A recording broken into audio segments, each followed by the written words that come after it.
So far in the retreat we've looked at the tracking of the body,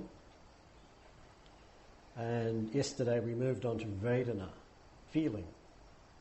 And we looked at this in relation to body. We experimented with it in relation to breathing, but Vedana covers every aspect of experience. So it's very useful when working with a particular experience to ask yourself, what does it feel like? Particularly working with the mind. Mind is very subtle.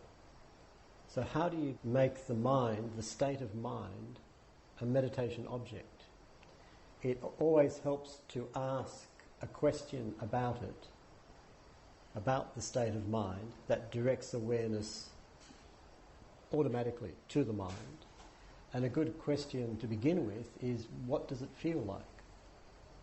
I might realise I'm caught up in some kind of mind state, some kind of difficulty, for example.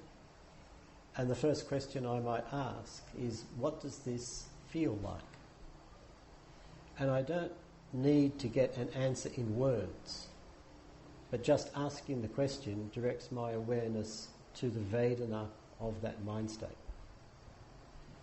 For example, with thinking, when we get caught up in thinking, what does it feel like to be caught up in thinking? I'm caught up in thinking and suddenly I realise that there's thinking. Perhaps at that moment the thinking itself disappears, but I can ask myself, what does it feel like to be lost in thought? And there will be still a feeling left over from what it was like to be in thought. So this is a way of directing awareness to the mind itself, to the citta, the third of the four foundations. This morning we're going to move on to the citta, to the heart-mind, and we'll start with using thought itself as a meditation object. This is tracking the thought stream. This practice is important for people who are bothered by thinking.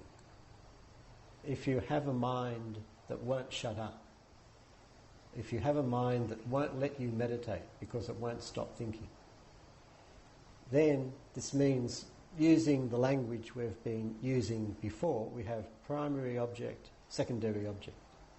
Primary object is what we choose. I choose to be aware of, for example, my breathing. The secondary object is what chooses us. We have no choice. So I choose to be aware of my breathing, but I find that the mind is taken over by thinking. I have no choice about it. And so that becomes my secondary object. We use thinking when it's a distraction. Some people are not particularly distracted by thinking. It doesn't bother them very much. So they won't use this. It won't be important to them. Other people are particularly bothered by thinking. It really gets in their way. So they will use this. One of the ideas that people have about meditation is that when you meditate, you're not supposed to think. And so possibly in the interview after some time there might be an expression of discouragement because I'm still thinking. But meditation can work perfectly well while there is still thinking. It's rather like saying, I'm no good at my meditation because I can still see. Or my meditation is not working because I can still hear. Of course, the senses keep working. That's what they do. Mind is a sense. And as a sense, it's sensitive to mental activity. So one form of mental activity is what we call thought. And of course, that goes on while we meditate. Why should it not? if the samadhi, the concentration or unification, is strong enough, we will forget to think. It just won't arise. But it can continue. We can be practicing meditation quite well with thought continuing. It may be, for example, we might discover that there are breaks in the thought. There might be gaps between thoughts. The thought might lose a lot of its power that it had before. These things can happen.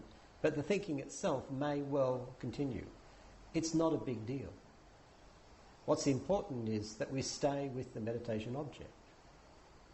The only problem is when thinking pulls us away from the meditation object. Then it's a problem. And the way that we resolve that problem is not by somehow stopping thought. It's by making thought the meditation object. And it's a very good meditation object. It's not about not thinking. That is not important. What is important is that we know, we understand our thinking. That's important. What we're going to do are exercises in studying the thinking mind. The main reason why thought becomes a problem is because of our habit of identifying with it. The mind's job is to create meaning. It's to create a world that makes sense. Here we are, we're sitting in this hall. Now we've been talking about the elements. If we resolve this experience down into its elements, we've got hardness, softness, movement, heat, cold, and so on. We have seeing, hearing, smelling, tasting, touching. What the mind does is it takes all this information and creates meaning out of it. I am here at SBS doing a meditation retreat on a sunny morning and I'm feeling like this. All of that is the mind's job, to create that meaning, that story. And one of the ways it does it is through thinking. So, for example, you've probably noticed that a lot of thinking is commentary about the experience. Often people find that somewhere up in their heads there's this small commentator who is explaining to the listener all about the retreat. What's good about it, what's bad about it, what day it is, how long before we leave, what's gone right, what's gone wrong, what should be happening, what should not be happening, who these other people are, what they're like, why don't they leave, and so on. It's their little commentator going, blah, blah, blah, blah, blah, blah, blah, blah, blah, blah, blah, blah, blah. It's creating meaning. It's telling us this is what it means. And it's telling us this is who you are. This is who these people are. This is who you are. So it creates the self. Thinking is a major form of the way in which we create our sense of ourself within our world. And this makes it both very important but also very destructive. It can be very destructive and habitual, difficult to drop. It makes thinking very attractive because if we let go of our thinking, we might let go of ourselves. And one implication is that when we track the thought stream, when we use the thought stream as a meditation object, this takes us directly into the experience of anatta, of not self. Because we begin to realize that a thought is just a thought. That's all. It's not me. It's not you. It's just a thought.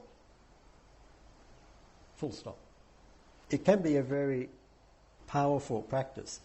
Tracking the thought stream, well, any form of meditation involves developing what we might call reflexive awareness or recursive awareness. This is awareness of awareness, the ability of the mind to know itself. Now this is basic to meditation, it's basic to mindfulness. Remember how we talked about mindfulness in the experience of realizing that I'm distracted. I'm thinking, I'm lost in a thought stream, and then suddenly I know that I'm thinking. I remember. So that act of remembering is mindfulness. At first, there's awareness. The thought stream is flowing. Suddenly, I know that I'm thinking. There's awareness of awareness. This is recursive awareness or reflexive awareness. Awareness that bends around and looks at itself. This capacity that we have as human beings is fundamental to doing a meditation practice. And when we meditate, we use this all the time, and we make it stronger and stronger and stronger. And it's particularly important in tracking the thought stream, because tracking the thought stream requires us to step back with our awareness and watch the thoughts themselves. So this capacity to turn around and watch ourselves becomes very important. We have to step back, separate ourselves from our thinking, get out of the thought stream and watch it. It's like being in a river, being swept along by it, and then climbing out onto the bank and looking at the river. This is what we will be doing. One of the best analogies that I've come across for this practice was expressed by Sri Nisargadatta Maharaj, a contemporary Indian sage, who talked about this practice by comparing it to a mother watching a child play with a favourite toy. So the child is playing with the toy, and the child is completely caught up with the toy. The mother is very interested in this, but the mother's interest is not in the toy, it's in the child playing with the toy. So you see the difference. There's a stepping back and a getting the whole dynamic. When we are lost in our thinking, we are like the child, completely obsessed with the toy. What we want to do is to become the mother watching the child play with the toy. So we step back and watch ourselves play with our thinking. The tracking of the thought stream is very much watching not the content of thought, but our relationship to thought. It's very important that we realise that studying thought does not mean getting involved in the content. When we think in meditation practice, a good working assumption for the meditator is that every thought that I think is a lie. Every single thought is a lie, including the thought that every thought is a lie. All of them, without exception. We are not interested in what we are thinking about. For the meditator, that is boring, tedious, useless. What we are interested in is the process of thinking itself and our relationship to that process. It's like we're watching this stream and we are not interested in what's in the stream. It's the stream itself that we're interested in. It's a subtle distinction. But don't get caught up in the content of thought. What we are thinking is not important. It's the fact of thinking which is important. So what we'll do is a series of very brief exercises in tracking the thought stream. In each one of them, we'll start by anchoring awareness in the body. We use the body as the foundation, as the basis. We will start with the body, establish awareness there, and then at some point I will ask you to turn your awareness to the thought stream and look at some aspect. So you do that. If you find yourself getting lost in thought, come back to the body, re-establish that connection, and then return to the thought stream. So let's get into our meditation posture. Establishing the meditation posture.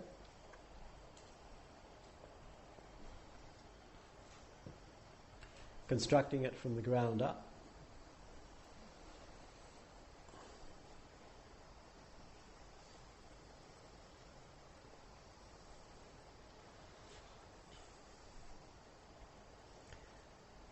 Feeling the whole body.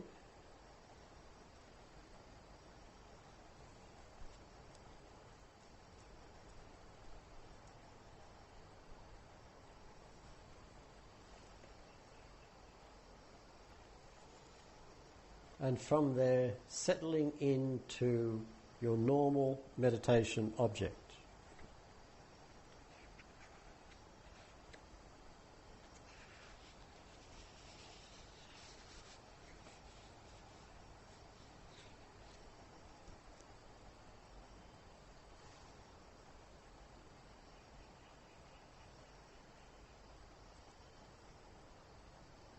And now, stop thinking. Don't think. Just stop thinking.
Okay, did anybody succeed?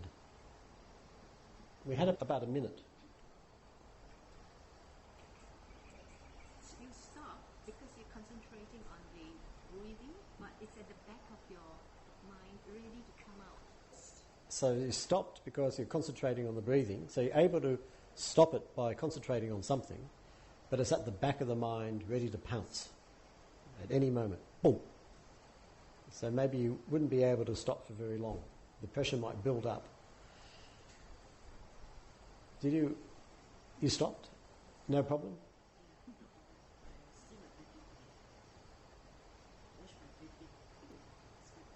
So you just stayed with the breathing and there was no thinking?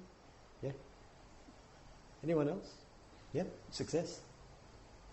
Anybody fail hopelessly and dismally? Some succeeded, some failed, and others don't know. You say when you stop thinking, then all of us definitely will go into breathing in and out, concentrate. But to me, we're still grasping on something, not to think. When I say stop thinking, you head to your meditation object, grasp it, So you grasp and you're it, grasping on and something like you're blocking. to block the thinking. Yeah, to me, when you're grasping and you hook on it, it's still, to me, it's Yeah. yeah. This is the difference between being able to block thinking, keep it away, which you can do if you hold on to your meditation object strongly enough. The difference between that and thought actually not arising. Now the first one, if you block it for a while, you can only block it for a while. And as soon as your concentration starts to waver. It's back in. As distinct from, it simply stops and it's just not arising. There's a big difference between the two.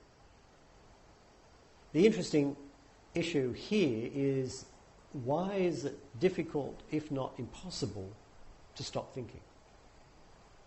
And if I can't stop thinking, then surely any kind of meditation practice where I'm relying on my ability to stop it, this is not a good strategy. It's not going to work. I need something else. So let's continue our experiment. You notice that we haven't asked the question, what do we mean by thought? What is thought?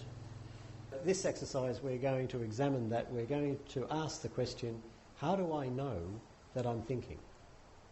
So if you get into your meditation posture, constructing the posture from the ground up,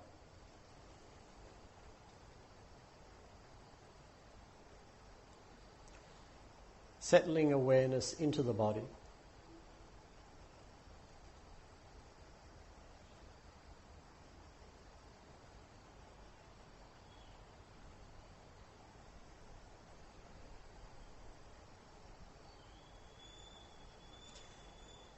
and going to your normal meditation object.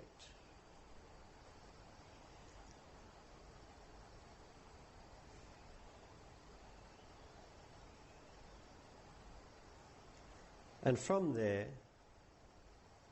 turn your attention to the mind.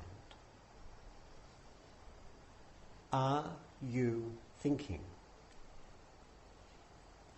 If you are thinking, and if you know you are thinking, then thoughts must be appearing to you in some way. How do thoughts appear? Do they appear as words, as visual images, as feelings, as combinations of these, as something else? Study the flow of these thoughts.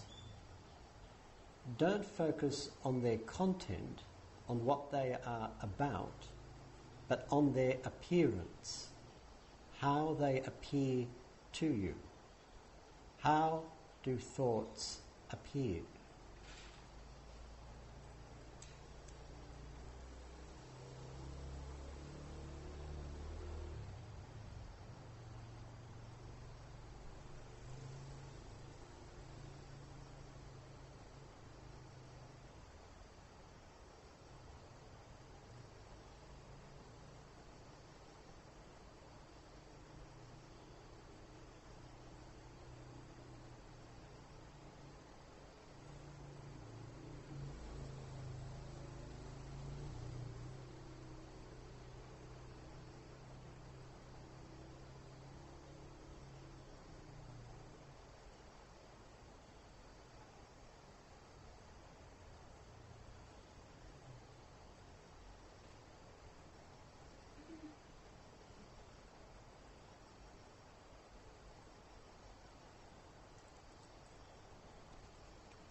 Okay, so what are thoughts? How do they appear?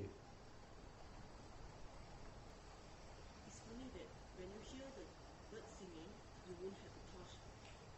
You only know that the bird is singing. But you hear the motorcycle's sound, that it seems like you are a bit knowing it, familiar with it, and you start to have a thinking. Some sounds don't stimulate thought, like the bird. Other sounds do stimulate thought, like the flow of the water. That natural sound, maybe I already hear so many days or what. Yeah. You wouldn't have a thinking. But when thought does arise, what is it? How did thought appear? Pictures, visions. Visions? Yeah. It's naming. So words naming the experience. Yeah. In words, it was a recollection of the experiment before this. Before this, when there was no thought, until Patrick said, stop thinking. And then this thought came up. Oh, that is supposed to trigger off thinking. Then I was waiting. So we stopped there, waiting. Thinking. So in words, it's just a recollection of previous.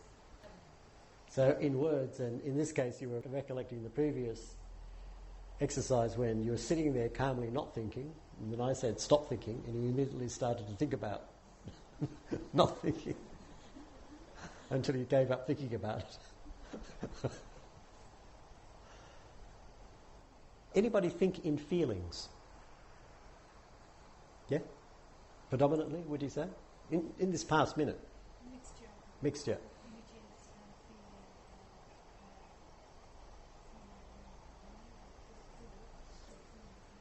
So a mixture of images, feelings, words as well. Would you say feelings are predominant or just part of the mixture? Just part of the mixture. Usually when I do this exercise, what people come up with are these three: words, images, feelings. Some will be predominantly one rather than the other. Some would say there's an even mixture. For me, I'm predominantly words. I'm a word person. But those three seem to be the most popular forms of thought: words, visual images, feelings. This is about tracking the appearance of thought. What is thinking? I can start to track what is going on. Is it blah, blah, blah, blah, blah? Is it a scene flashing through the mind? Is it a whole series of feelings, of emotions? And by separating these out, I can then see words as just words, images as just images, feelings as just feelings.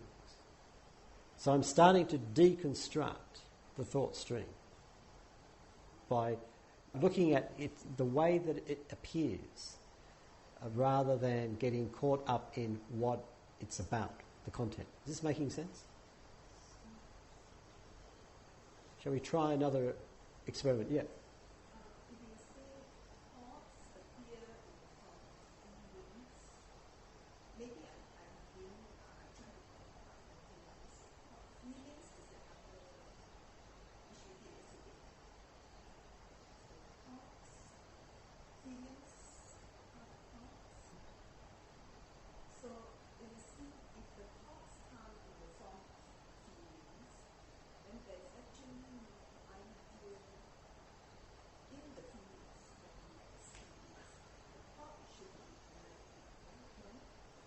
You're saying that if thoughts appear as feelings, the thought itself would have a feeling.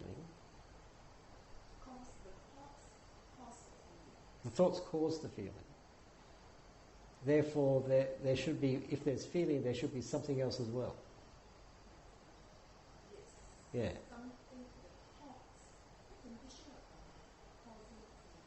So whatever it is that causes that feeling should also be in the mind. If there's a feeling, then in the mind, then there must be something that gave rise to that feeling. Then the question is, well, what is that? Yeah, it's a very interesting question. You can see that it starts to open up. You might start to get interested in that. I notice that there's feeling flowing through the mind, and then I want to know, well, what is it that's stimulating the feeling? The feeling is about something. So what is that something? Then I can direct awareness to there, and that would be a very interesting project. Once you open this up, once you open up the mind and start to have a look, it's enormous. There's so much going on, and it's so useful for the meditator to get to know. Actually, what about seeing colours in your thoughts? Seeing colours. You mean visionary experience when you meditate? Or You close your eyes and then the thoughts come, and then you also see colours in your thoughts. Is it common or is it? is it common to see technicolor thoughts, colours in the thoughts? I think it's fairly common. There's a few people nodding. Yeah, so you cling on to the thoughts because you see colours. Yeah, if the thinking is attractive, we'll cling to them. And often it is attractive. And when you meditate, once you develop some degree of samadhi, of concentration or unification, the mind is more powerful. It's also calmer, and it produces a much better quality of thought. It's not that when you meditate more, you don't get distracted. It's more common that you get a much better class of distraction. You get much better quality distraction, because the mind's so much more powerful. I don't understand. That is very deep. What do you mean by a better class of distraction? Well, you might, for example, see nice visions. You might see nice colours, very attractive, very vivid. And you think, this is great, this is really nice. And I only see these when I meditate, so these must be very profound. I must be doing very well in my meditation, and so I'll stay with these. And it's just another distraction. But it's a much better one than before the retreat when your distraction was, think. Or some people have profound dharmic thoughts when they meditate. The example I like to give is one time I was in Burma doing walking meditation in the meditation hall, and I started writing the first chapter of this fantastic novel. It was really good. If I had stopped and written it down, I'm sure I could have made a fortune. But I realised, no, I should note this and go back to do the meditation. So you can get very interesting, attractive, profound kinds of thought coming up. In my case, again, words, but in some cases, if it's images, you can get spectacular visions coming up. But it's just more stuff. So let's try another experiment. This time we will look at the question, where do you think? So if you settle into your meditation posture,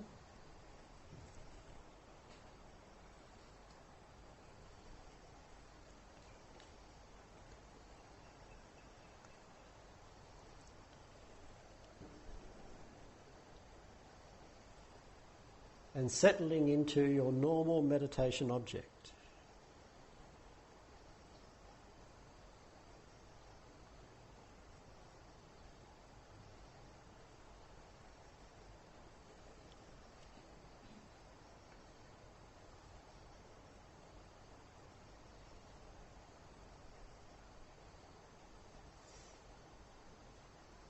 Now turn your awareness to the mind. Are you thinking? If so, turn your attention to the place where you think. Find the location of the thinking. This is similar to finding the location of physical sensation. The difference is that physical sensation has physical location, but thought may not.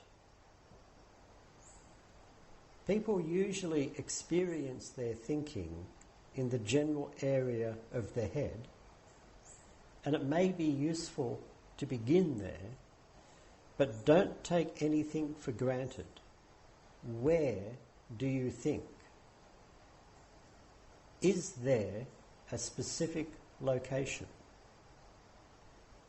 Is there more than one location? Or is there no location at all? Where do you think?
where do you think? I couldn't find the location of the actual words. I assumed that that I thought that here, but when I looked at it, it was actually physical sensations associated with the thought in the back there. But the words forming themselves, I just could not find where they were. Okay, so in this case you're thinking in words. You thought you had it pinned down to the back of the head, but when you actually looked, what you found were physical sensations associated with the thinking, but you could not locate the actual mental words themselves. Is it your impression that there was a location that you just couldn't pin down, or did you think that there was absolutely no location? I suspect there's no location, but there could be. So it's still an open question. Yeah. One interesting thing here is that you have, in this case, words, so thought, purely mental, but there are physical sensations associated with that thought. I find that whenever I think, there's some kind of physical tension in the body. Very, very subtle. But there's always some kind of physical tension in the body. And one way, if you find it, one way of tracking the thought stream is to track that pattern of tension. Anybody else? Yep. My experience is even before that, the second one, I continue with the third one in the same in the location. But when you say the location, it's not really a location, it's just my whole here, especially on my face here, on my third eye. There's a force feel when you say it's like sensation, force. But there's totally no thoughts at all. But the feeling, still come back to the feeling or the sensation, it's just like a graph, a flat line, but with a very small little wave.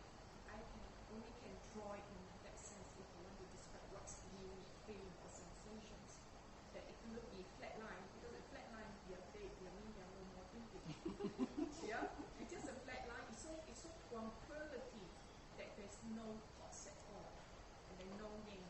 So you have a general sense of mental activity in the area of the whole head, but especially the front, and especially centered around the third eye area. Is it when you made that gesture, are you going outside the head, or are you meaning inside the head? Inside. Only inside? Right.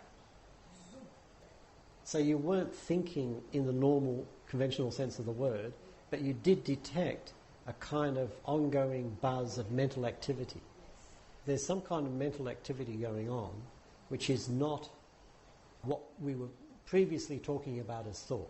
Like not words, it's not images, it's not feelings, but it's some kind of activity going on, and it's going on all the time. And then you made the speculation that to have a flat line, you'd have to be dead. Yes.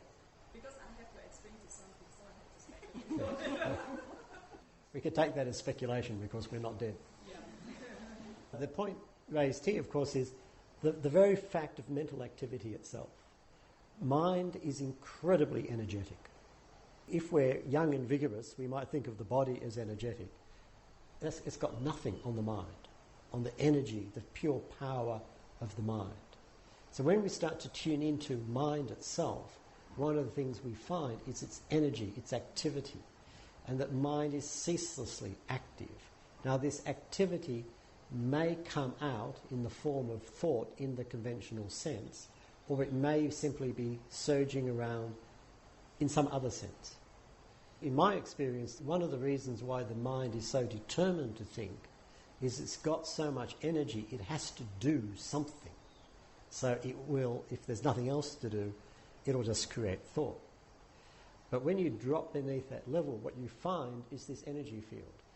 So this brings us into the whole area of tracking the energy of the mind. In the language that would be familiar in this culture, you could say the chi of the mind. If you look at the body, look at it closely, it resolves into energy, into the four elements that we've been talking about. Or you could say it dissolves into chi. If you look at the mind, that too dissolves into chi. The energy field, you have, in a sense, you have the body, hard, solid, it's out here. You have mind, completely non-physical. In the middle, you have energy. And it's this central area that we're working with a lot when we're doing meditation practice. So one way of working with the mind is to tune into the energetic feel of it, the energy field of the mind. Get a sense of that, and it can be a very good meditation object. And when you're tuned into the mind as energy, there will not be thought, because it's simply energy itself. When you miss that, when you drop it, the energy will transform into thinking, in the conventional sense. Anybody else? Can I ask a stupid question? Stupid questions are always welcome.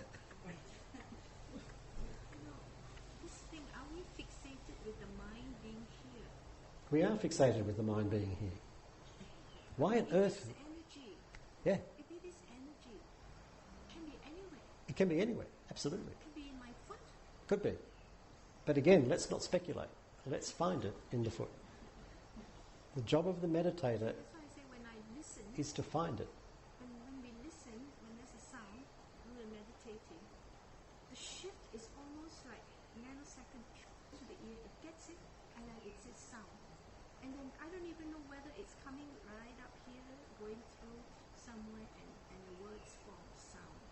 I don't know whether it's actually at this point where the mind says sound. The mental recognition of a sound occurs here. It doesn't occur in here. Similarly, the mental recognition of bumping one's foot against something occurs down here. There's no reason to think that the mind is confined to up here. This is a bizarre Western superstition. And I think the sooner we get rid of it, the better. In science, the brain is considered very important. In Australia, when I listen to discussions about mind, conducted from a scientific perspective, people will use the word mind and they'll use the word brain interchangeably, as if it's the same thing. From a Buddhist perspective, this is complete nonsense. The Buddha never associated mind with brain. There's a classical meditation called the parts of the body, the 31 or 32 parts of the body. The earlier version of this does not even mention the brain. It doesn't even mention it. The brain was considered so unimportant that they didn't even bother to mention it in the meditation on the parts of the body. They just didn't think it was important. This tells us something about what they thought the mind was, or is. And it's not this modern scientific view. So drop the idea that if we're examining mind, we have to go up here. That is, from the Buddha's perspective, that is not the case. We'll be talking about citta, which is the term often translated as mind. It can equally be translated as heart. Sometimes when people do this exercise, where do you think? A surprising portion of meditators would say, I think here, in the heart.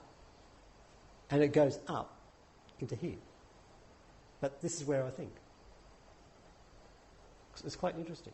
But some people will say, no, I think down here. Or I think out here.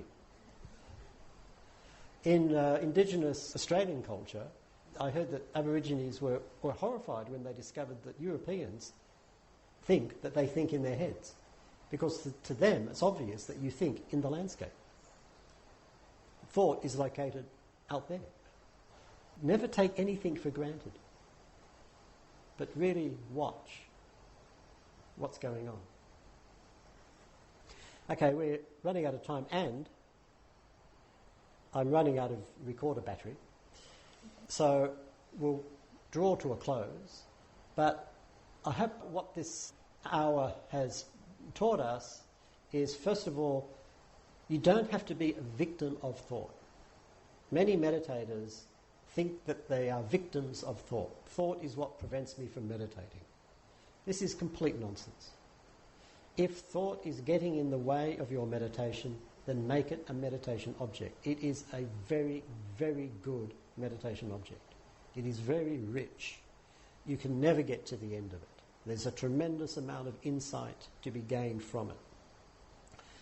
The trick is, do not get lost in the content of thought. What you are thinking is of no consequence. It's of no importance. It's how you are thinking, where you are thinking, the feel of what you are thinking, the energy of what you are thinking. This is what we mean when we say the process of thought. This is what's important. What we've had is a couple of exercises in how to get started on that. There are other ones you could try. For example, where does thought begin? That's a nice one. You have to be fairly alert to be able to do it, but you start to turn your attention to the very point where thought begins. You catch the beginning of the thought. It's like you're a cat outside a mouse hole and you know the mouse is going to come out there, but as soon as it comes out, boom, you catch it. You catch the very beginning of the thought. That's a nice one. That's quite interesting. Another one would be catch the gaps between thoughts. A thought arises, it ceases. Then there's a gap. A thought arises, it ceases. And then there's a gap. Or is there a gap? Look for the gaps between the thoughts. This will be another one. And again, having an attitude of playfulness with it. Play with it. Don't take it too seriously. If you take it too seriously, it gets too heavy. You can't do it. But do it lightly. Do it playfully. And start to get curious, interested in the nature of the mind and what the mind is doing.